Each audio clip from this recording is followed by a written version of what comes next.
Hello students, good morning. Class 6 Hindi first 21 chapter first lecture. बेटा chapter का नाम है तात्या टोपे।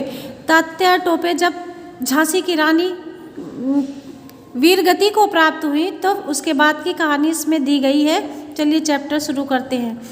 तो घोड़ों की टापों की आवाज़ आती है और धीरे धीरे जितने घुड़सवार होते हैं सारे एकत्रित हो जाते हैं और टापों की आवाज़ के साथ साथ तात्या टोपे की जय का नारा लगता है। तब राव साहब पेशवा आते हैं और कहते हैं कि कई दिनों से फिरंगी हमारा पीछा कर रहे हैं, लेकिन आज पहली बार उनसे पीछा छुड़ाकर हम लोग इकट्ठा हुए हैं। एक सरदार आता है और कहता है कि महारानी के साथ बराबर अंग्रेज़ों से लड़ता रहा और लड़ने को अब भी तैयार हूँ। महारानी वीरगति को प्राप्त हो जाती हैं और नाना साहब लुप्त हो जाते हैं। तो उसके बाद का दृश्य चलिए बताते कि अंग्रेज़ों की प्रबल सेना के विरुद्ध 100-200 वीर, वो कहते हैं, सरदार कहता है कि वो 100-200 वीर क्या कर पाएंगे, आप बताइए, सेनापति से पूछता है। अब तात्या टोपे कहते हैं कि राजनीति तो यही कहती है जो तुम कहते हो, राजनीति से भी बढ़कर एक और नीति होती है जो मैं तो उसी का अनुयायी हूँ। अब जोर से कहता है सरदार, क्या तुम समझते हो कि राजनीतिक दांव पेच के लिए मैं झांसी से क्यों निकल आया हूँ?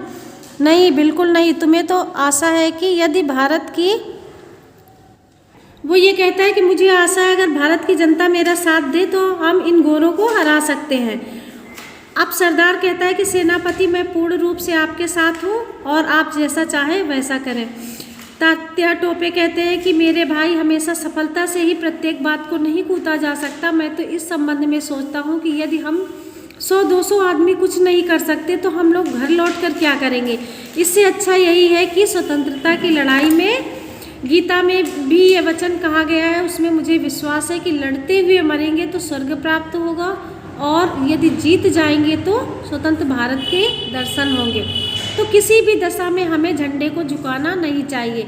अब राव साहब पेशवा कहते हैं कि हमारी शक्ति कम है, लेकिन इस बात को देखकर हमें अंग्रेज़ों के सामने युद्ध नहीं करना है। हम तभी लड़ेंगे जब समझेंगे कि शत्रु हमारी ओर से सचेत नहीं है। हमें अपनी शक्ति की रक्षा करनी चाहिए और सारे राजाओं को एकत्र करके संपर्क स्थापित करना चाहिए।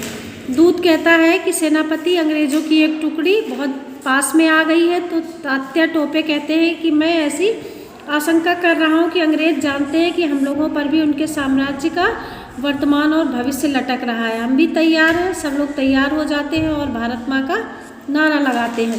अंग्रेज़ कहते हैं कि अभी तो ये लोग यहीं थे, अब कहाँ चले गए। तो जासूस कहता है कि हुजूर अभी तो यहीं थे, लेकिन ना चारों तरफ की झाड़ियों में घोड़े की एक नाल पड़ी हुई मिली है। तो अंग्रेज़ कहते हैं कि घोड़े की टापों की आवाज़ आती है।